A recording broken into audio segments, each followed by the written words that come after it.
我们的仇人只有一个。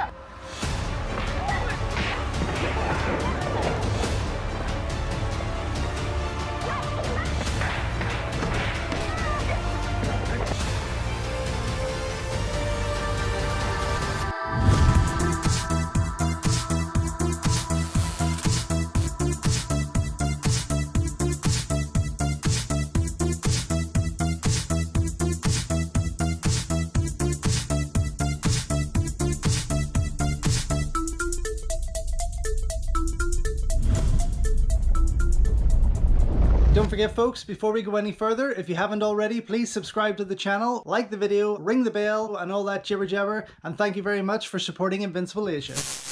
Also known as Sting of the Dragon Masters, Taekwondo Heroes and Kickmaster, When Taekwondo Strikes is packed with a top cast of early 70s Kung Fu legends and is still as entertaining today as it was 50 years ago.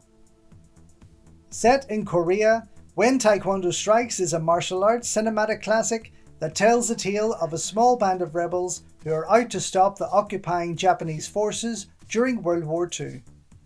After having a fight with some Japanese thugs, a Korean nationalist is chased into a church where he is hidden by his teacher who is acting as the church gardener. But as a result, the priest is taken prisoner and tortured. The gardener, who is actually the leader of the resistance fighters, attempts to rescue the priest, but is also taken prisoner by the Japanese and badly beaten. Now, a trio of young fighters, who include the young nationalist, the priest's high-kicking niece, and a Chinese mistress of Hapkido, must band together to save their master. To today's audience, this early Golden Harvest title may feel that it comes with a standard plot, highlighting Japanese fighters oppressing the people of China or Korea, a storyline that became incredibly popular after the huge success of Bruce Lee's Fist of Fury just a year before.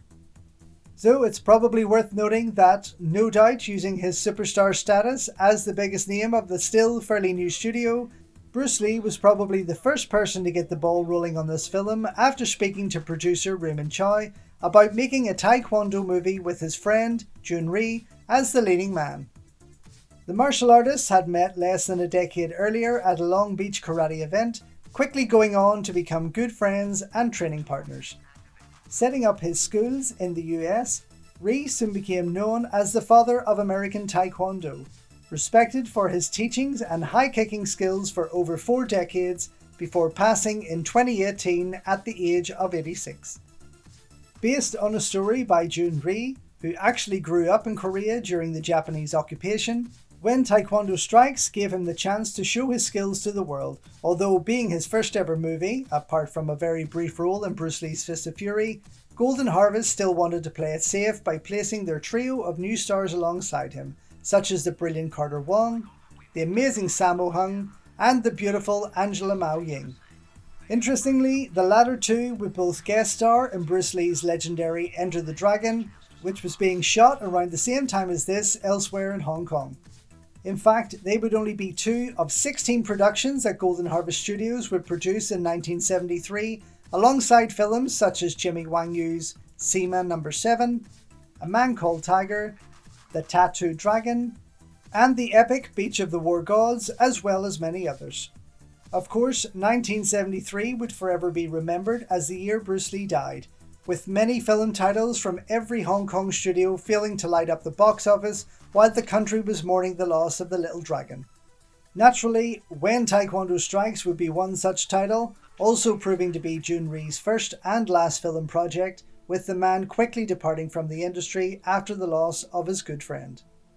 To some degree, When Taekwondo Strikes almost plays like a sequel to the fantastic Hapkido, the popular Golden Harvest production that was made just a year before and saw Angela Mao, Sammo Hung, and Carter Wong share the screen once again.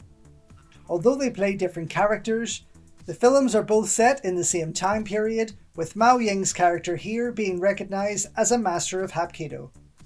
Of course, the trio would continue to work together many times over the years and fast became favourites for Kung Fu movie fans around the world. Once more, the film was directed by the brilliant Huang Feng, an actor, director and writer who first started in the industry with a small role in The Dog Murderer in 1952. Not too long after that, Huang would start delivering script after script, as well as working as an assistant director through till 1971, where he would then make his directorial debut with the fantastic Angela Mao wuxia adventure, The Angry River, quickly proving to be influential in the early development of the new Golden Harvest Studios. While serving as the assistant director on The Iron Buddha just a year before, Huang got to see a young Sammo Hung work his magic as the action choreographer, going on to bring him into The Angry River as the action director and a bit player, which would set in place their extensive working relationship through to the late 1970s on titles such as The Fast Sword, Bandits from Shantung, Lady Whirlwind, Hapkido, Stoner, The Shaolin Plot, and many more. Here, director Huang Feng also appears as the lieutenant of the Japanese army and, along with the aforementioned main actors of the show, stars alongside many recognizable faces such as the villainous Huang In-sik, who had worked with the team on Hapkido, Chen Yue-tsang, Chan Chuan, Wilson Tong, and Alan Choi, with Peter Chan, Billy Chan, Yun Bio, and Lam Chen-ying often appearing in the background or as stunt doubles. Prolific Korean actor Kim Ki-joo also co-stars, as does Japanese actor and martial artist Kenji Kazuma, with Golden Harvest producer Andre Morgan making his acting debut as the French priest, and the American Jun-ri black belt student Ann Winton almost stealing the show as his ass-kicking, no-nonsense niece. Heavily cut for its original UK release to remove brutality such as the whipping of the priest, kicks to the head,